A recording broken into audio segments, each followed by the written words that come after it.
होने का दिन है। आज शर्मिंदा करने वाले सवालों के जवाब ढूंढने का दिन है, क्योंकि आज देश की शक्ति पर सवाल उठ रहे हैं। सवाल उठ रहा है कि क्या भारत वाकई एक सुपर पावर है, क्योंकि जो हो रहा है और जो दिख रहा है वो भारत के सुपर पावर होने के लक्षण नहीं है। क्या किसी सुपर पावर के साथ पाकिस्तान जैसा देश मानव अधिकारों को ताक पर रखकर हमारे साथ जो चाहे कर सकता है?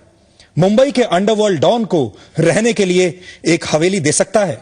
भारत पर आतंकी हमले करने वालों को सुरक्षित ठिकाना दे सकता है? हमारे सैनिकों की बेदर्दी से हत्या कर उनके शव वापस भेज सकता है? और क्या वो सरबजीत को मरवा सकता है? इसी तरह अक्सर आप भारत के चीन से भी आगे निकल जाने के तमाम रिसर्च देखते और पढ़ते रहते होंगे और सोचते होंगे कि एक दिन हो सकता है भारत चीन से भी आगे निकल जाए। लेकिन क्या भारत उस चीन से आगे निकल सकता है जो भारत की जमीन में 19 किलोमीटर अंदर तक घुस आया हो, हमारी जमीन पर टेंट्स लगा रहा हो, अंतर्राष्ट्रीय सीमाओं का लगातार उल्लंघन कर रहा हो? यह सब सुनकर आपको अच्छा नहीं लग रहा होगा, हमें भी अच्छा नहीं लग रहा। लेकिन देश के हित में आज ऐसे चुभने वाले सवालों के जवाब ढूंढने का दिन है। आज हम भारत का शक्ति परीक्षण करने जा रहे हैं और आप और हम अगले 1 घंटे तक यह जानने की कोशिश करेंगे कि आखिरकार हमारे देश में कितना दम है, कितनी शक्ति है हमारे अंदर, और आखिर में हम यह जानेंगे कि यह शक्ति परीक्षण का नतीजा क्या निकला। तो तैयार रहिए भारत के शक्ति परीक्षण के लिए।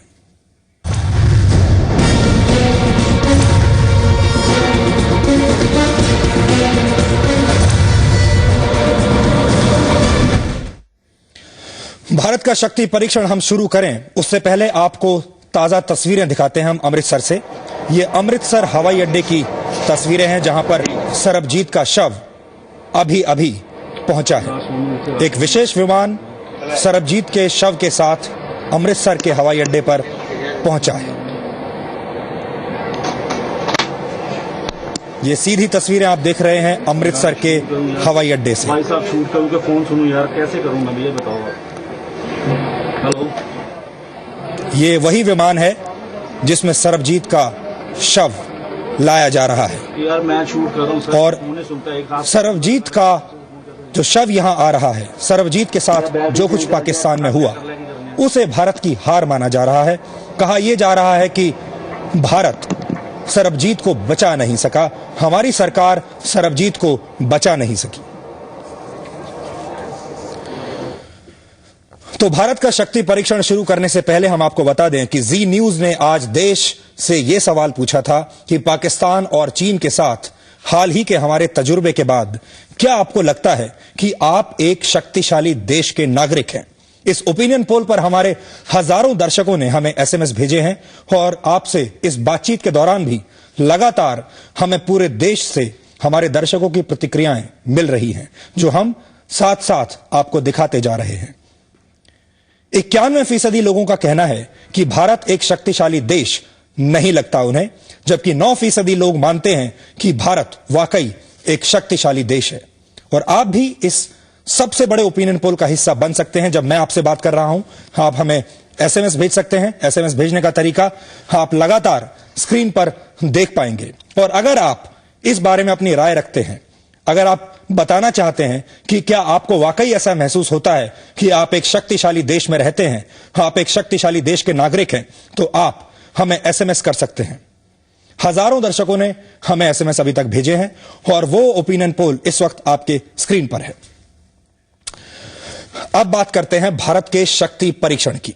आज देश के शक्ति परीक्षण की जरूरत इसलिए पड़ी है क्योंकि भारत के 2 पड़ोसी देश पाकिस्तान और चीन अपने अपने स्तर पर मनमानी कर रहे हैं और हम बैठे बैठे कुछ खास नहीं कर पा रहे हैं, मजबूर से दिखते हैं, असहाय से दिखते हैं।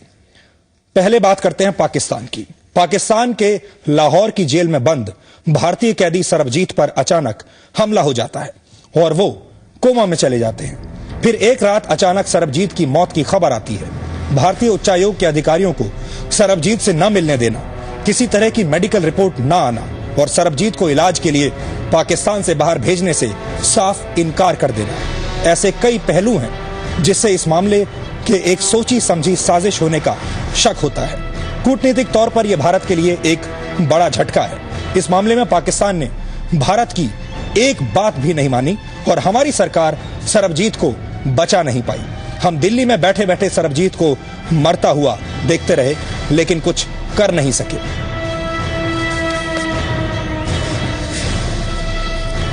अब आपको लेकर चलते हैं दूसरे फ्रंट पर। वो फ्रंट है जिसका नाम है चाइना या चीन। यह फ्रंट चीन का है। कुछ रिपोर्ट्स के मुताबिक चीन लद्दाख में भारतीय सीमा में 19 किलोमीटर अंदर तक घुस आया है। कुछ ऐसी रिपोर्ट्स भी आ रही हैं कि यह दूरी और ज्यादा भी हो सकती है, यह घुसपैठ और बड़ी भी हो सकती है। चीन ने भारत की जमीन पर अपने टेंट लगा दिए हैं और उसके जवान हमारे सामने आंख में आंख डालकर खड़े हैं। अब तक हमारी सरकार यह तय नहीं कर पाई है कि चीन को आंखें दिखानी चाहिए या फिर प्यार से समझाकर चुपचाप काम निकाल लेना चाहिए। कभी हम कहते हैं कि यह स्थानीय मुद्दा है और कभी कहते हैं कि यह भारत और चीन के संबंधों के चेहरे पर एक छोटा सा मुहासा है। यह सब शक्तिशाली होने के लक्षण नहीं है। और आज यही बात हम आपसे कर रहे हैं कि हम शक्तिशाली होने के बारे में सोचते हैं, हम सुपर पावर बनने के बारे में सोचते हैं, लेकिन हमारे जो लक्षण हैं, क्या ये सुपर पावर बनने के लक्षण हैं? क्या ये शक्तिशाली देश के लक्षण हैं? कागजों और आंकड़ों में अक्सर हम काफी ताकतवर नजर आते हैं, ठीक वैसे ही जैसे भारतीय क्रिकेट टीम का बैटिंग लाइनअप बहुत जबरदस्त लगता है। कांग्रेस अध्यक्ष सोनिया गांधी और प्रधानमंत्री मनमोहन सिंह को बार बार दुनिया भर की प्रतिष्ठित मैगजीन्स ने काफी पावरफुल बताया है, कई बार उन्हें शक्तिशाली बताया है। कांग्रेस अध्यक्ष सोनिया गांधी को फोर्ब्स मैगजीन ने 2004 में दुनिया की तीसरी सबसे ताकतवर महिला करार दिया था। फिर 2007 में फोर्ब्स मैगजीन ने ही सोनिया गांधी को ताकत के मामले में 6ठे नंबर पर रखा और सन 2010 में सबसे ताकतवर लोगों में सोनिया गांधी 9वें नंबर पर थी। टाइम मैगजीन ने सन 2007 और सन 2008 में 100 सबसे प्रभावशाली देशों में लोगों में सोनिया गांधी को शुमार किया था। सोनिया गांधी को सन 2006 में बेल्जियम सरकार ने सर्वोच्च नागरिक सम्मान ऑर्डर ऑफ किंग लियोपोल्ड और ऑनरेरी डॉक्टरेट की उपाधि भी दी थी। वहीं देश के प्रधानमंत्री मनमोहन सिंह को 8 साल पहले 2005 में ही टाइम मैगजीन ने दुनिया के 100 सबसे ज्यादा प्रभावशाली लोगों की लिस्ट में शामिल किया था। 2010 में फोर्ब्स मैगजीन ने दुनिया के सबसे ताकतवर लोगों में मनमोहन सिंह को 18वें नंबर पर रखा था और इसी मैगजीन ने मनमोहन सिंह के बारे में लिखा था, मैं आपको पढ़ के सुनाता हूं। फोर्ब्स मैगजीन ने लिखा था, universally praised as India's best prime minister since Nehru, यानी नेहरू के बाद दुनिया के भारत के सर्वश्रेष्ठ प्रधानमंत्री हैं मनमोहन सिंह, ऐसा इस मैगजीन ने कहा था। लेकिन सारा देश यह जानना चाहता है कि यह ताकत आखिर हमें नजर क्यों नहीं आती, इस ताकत से पाकिस्तान क्यों नहीं डरता और चीन को इस ताकत का खौफ क्यों नहीं है। और जब राहुल गांधी से हमने यह सवाल पूछा कि क्या सरबजीत पर पाकिस्तान के रवैये को देखकर यह कहा जा सकता है कि भारत एक मजबूत देश है, तो उनसे हमें जवाब में सिर्फ खामोशी मिली। सरबजीत पर पाकिस्तान के रुख को लेकर आप कह सकते हैं कि भारत मजबूत देश है, क्या आप कह सकते हैं? राहुल बंगाल कांग्रेस के नेताओं से बात नहीं कुछ सरबजीत पे उनके फ्रेंडल में जाएंगे क्या राहुल जी? राहुल जी सरबजीत पे कुछ तो बोलिए।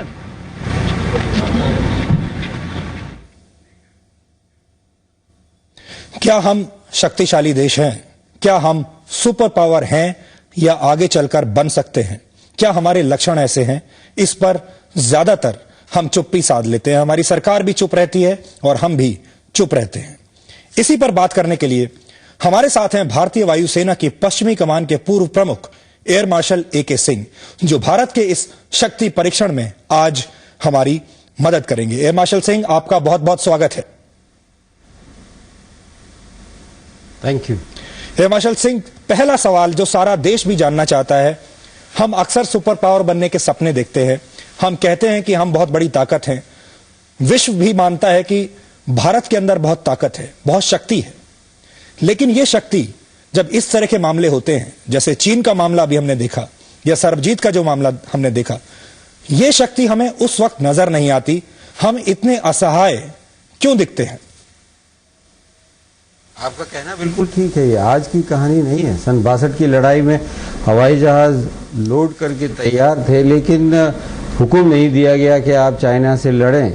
अब इसके लिए तो जो तत्कालीन गवर्नमेंट्स होती हैं वही बता सकती हैं कि क्या उनकी रीजंस रहे या क्या वजह रही जिसके रहते हुए उन्होंने ये इस तरह के कदम नहीं उठाए कि कोई भी देश आपके ऊपर उंगली ही ना उठाए। 19 किलोमीटर आने का मतलब है हजारों किलोमीटर की जमीन आपकी हथिया ले। पहले भी 3500 किलोमीटर जमीन आप लूज कर चुके हैं। रह गई पाकिस्तान के साथ बातें। अब आपके पास सब कुछ है, आप जानते भी हैं कि पाकिस्तान के कैंप्स कहाँ हैं, आप ये भी जानते हैं कि उनके कौन से नुमाइंदे हैं जो भारत को क्षति पहुंचा रहे हैं, लेकिन हम एक्शन क्यों नहीं ले पाते?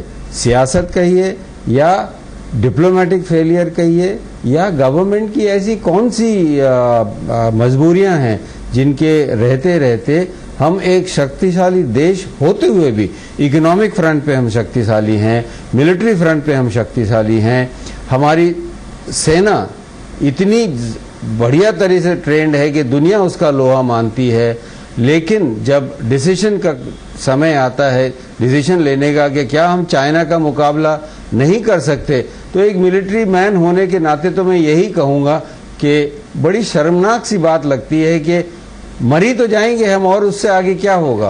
अगर हमको मरना है तो मर जाएंगे। लेकिन आपने बहुत अच्छी बात कही कि मर ही तो जाएंगे, इससे ज्यादा क्या होगा। ये जो जज्बा है, ये जज्बा अभी देखने को नहीं मिल रहा है और मुझे लगता है कि हमारा देश कायरों का देश नहीं है। ये जज्बा हर नागरिक के अंदर होगा। हम आपसे बातचीत करते रहेंगे, लेकिन आगे बढ़ते हैं और आपको दिखाते हैं भारत और पाकिस्तान के रिश्तों का ग्राफ, जो ये बताएगा कि कब कब पाकिस्तान ने हमारी चुप्पी का फायदा उठाया। ये जो मौन व्रत हम धारण करके रखते हैं, इसका फायदा पाकिस्तान कैसे उठाता है और उसने कब कब हमसे डरने से इनकार कर दिया।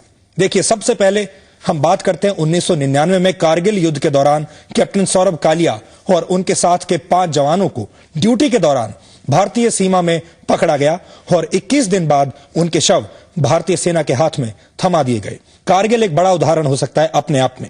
2001 में संसद पर हमला हुआ। भारत के पूरे राजनीतिक नेतृत्व को खत्म करने की साजिश पाकिस्तान के अंदर रची गई।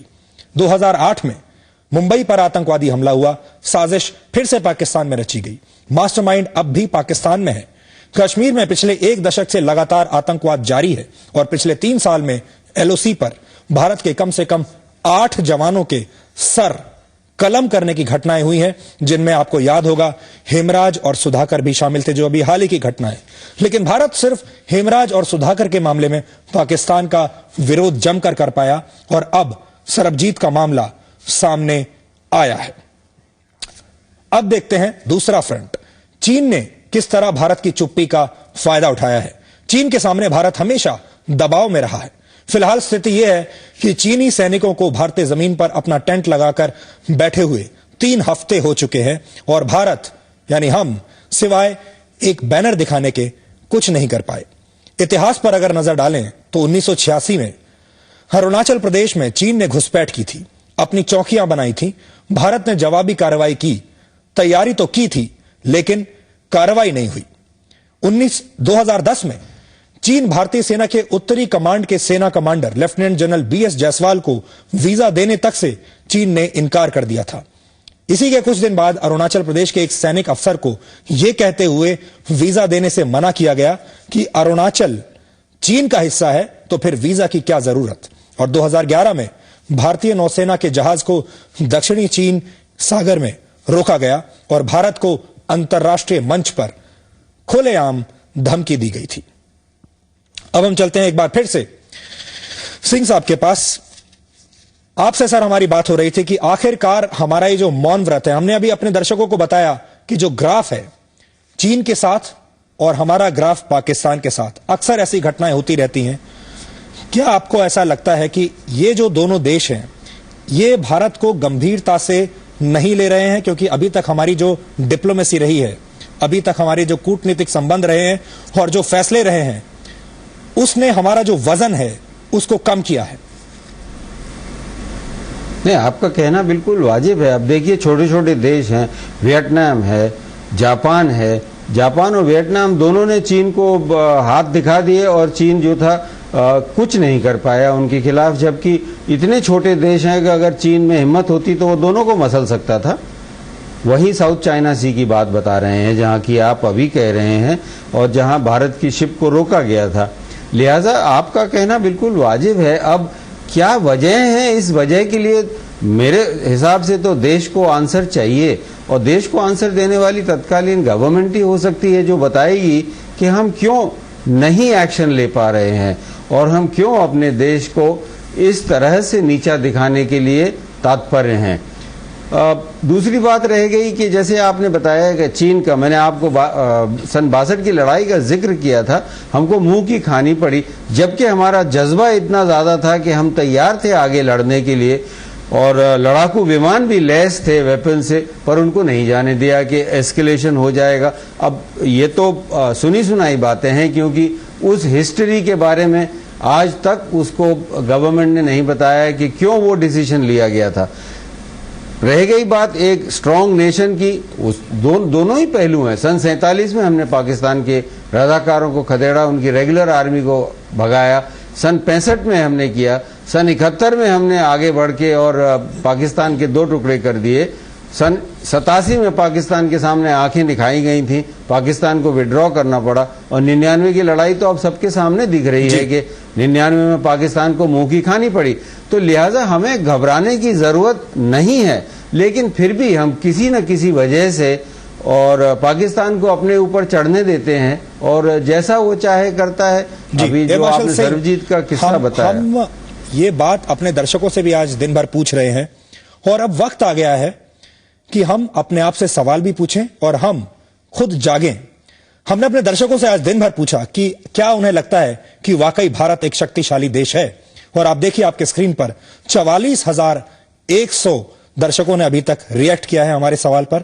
हमें एसएमएस मिले हैं और आप अपने स्क्रीन पर देख सकते हैं 91% दर्शक ये कहते हैं कि उन्हें नहीं लगता जैसे कि वो एक शक्तिशाली देश के नागरिक हैं, और सिर्फ 9% हमारे दर्शक ये मानते हैं कि उन्हें वाकई लगता है कि भारत एक शक्तिशाली देश है।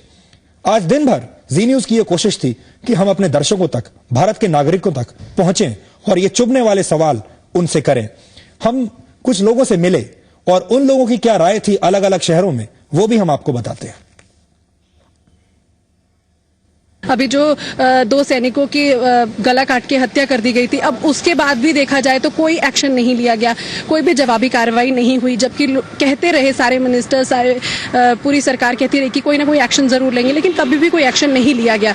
तो कहीं ना कहीं हमारी सरकार ढीली है, कहीं ना कहीं हमारे में ही कमी है और हम में ही प्रॉब्लम है। तो ये बिल्कुल भी पावरफुल नहीं है। एक्चुअली हम स्ट्रांग नेशन तो हैं, लेकिन आपके पास शक्ति है, लेकिन अगर आप जब तक अपनी शक्ति का प्रदर्शन नहीं करेंगे, कोई आपको कैसे मानेगा कि आप शक्तिशाली हैं? शक्तिशाली तो वैसे देखा जाए तो शक्तिशाली तो हैं, लेकिन शक्तिशाली होने का वो फायदा ही क्या है जब आपके पड़ोसी देश ही आपको मानते नहीं हैं, या आप अपनी शक्ति का किसी को दिखा ही नहीं रहे हो कि हमारे पास क्या है। और शक्ति है लेकिन आप उसका इस्तेमाल नहीं कर रहे हो, तो वो शक्ति किस काम की है? हम लोग शक्तिशाली बिल्कुल नहीं है। अगर यहाँ पे अगर हम लोगों को थोड़े से भी राइट्स मिल जाएं तो शायद हमारे इंडिया में कभी भी कोई गलतियां नहीं होंगी, कोई भी किसी चीज का शिकार नहीं बनेगा। इसलिए सिर्फ ये कागज पत्रों के लिए ही रह गए हैं कि इंडिया एक नेशन मतलब स्ट्रांग है, कुछ भी नहीं है, मेरे अकॉर्डिंग तो नहीं है। ये थी जम्मू में हमारे दर्शकों की राय। भारत का शक्ति परीक्षण जारी है। आज हम ये जानने की कोशिश कर रहे हैं कि भारत में आखिरकार कितनी शक्ति है, हमें क्या करने की जरूरत है। बात हो रही है सरबजीत सिंह की। हम सरबजीत सिंह को नहीं बचा पाए, क्यों नहीं बचा पाए और क्या सरबजीत सिंह जैसी घटनाएं होती रहेंगी? कसाब की हम